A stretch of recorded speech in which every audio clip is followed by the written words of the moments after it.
আচ্ছা, আপনাদের ড্যাশবোর্ডেও কি লাল বাতি জ্বলতেছে আমার মতো? আমার কি যে কষ্ট লাস্ট কয়েকদিন ধরে আমি এত কনটেন্ট আপলোড দিচ্ছি, এত রিলস আপলোড দিচ্ছি, মানে টোটালি ভিউ নাই পেজে। তো সেজন্য আমার দেখা যায় যে সব কিছুতেই লাল বাতি জ্বলে আসছে। আমি জানি না কবে এটা লাল বাতি থেকে সবুজ বাতিতে ট্রান্সফার হবে। আর একটা জিনিস নোটিস করে দেখলাম, যারা নতুন ইউজার যারা আছে তাদের পেজে কয়েকদিন আগে অনেক ভালো ভিউ ছিল, কিন্তু রিসেন্টলি সবার পেজেই দেখতেছি অনেক ভিউ কমে গেছে। আমি জানি না কেন, মনে হচ্ছে যে ফেসবুক আমাদের সাথে একটু চালাকি করতেছে। কারণ প্রথম একটু ভিউ বাড়ায় দেয় যেন আমরা কাজে অনেক বেশি অ্যাক্টিভ হয়ে যাই, তারপরে ভিউ আস্তে আস্তে একদম লোতে চলে আসে। তখন আসলে আমি জানি না সবারটা কী হয়, বাট আমার ক্ষেত্রে হয়েছে যে আমার এখন ভিডিও একদমই বানাতে ইচ্ছা করে না, ভিডিও আপলোডও দিতে ইচ্ছা করে না। কিন্তু আমার যেহেতু হচ্ছে ইনস্ট্রিম সেট আপটা আসছে, তো সেই জন্য সেট আপ হচ্ছে না, ঝুলে আছে বলা চলে।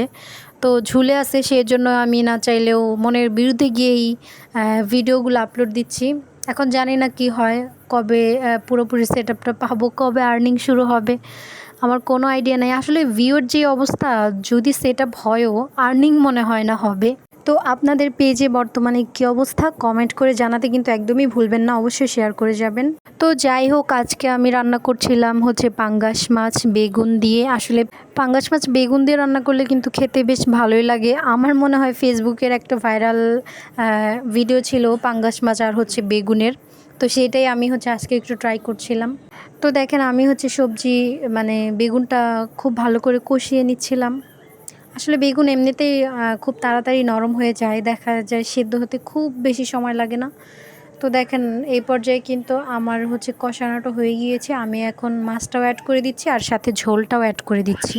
আর আমার ভিডিওতে এত বেশি নয়েজ আসে, আসলে কি বলবো, মনে হয় আমি যখন ভয়েস আবার দিতে আসি তখন মনে হয় পৃথিবীর সব জায়গার যত সাউন্ড আসে সব এসে আমার ভিডিওতে অ্যাড হয়ে যায়। তো আমার সাথে আছে একজন, সেটা হচ্ছে আমার ছেলে। ও দেখা যায় আমি যখন ভয়েস দিই ও আমার কানের কাছে এসে একদম জোরে কথা বলা শুরু করে দেয়। তো দেখেন, অনেক বকবক করে ফেলেছি। বকবক করতে আমার কিন্তু রান্নাটা অলমোস্ট কমপ্লিট।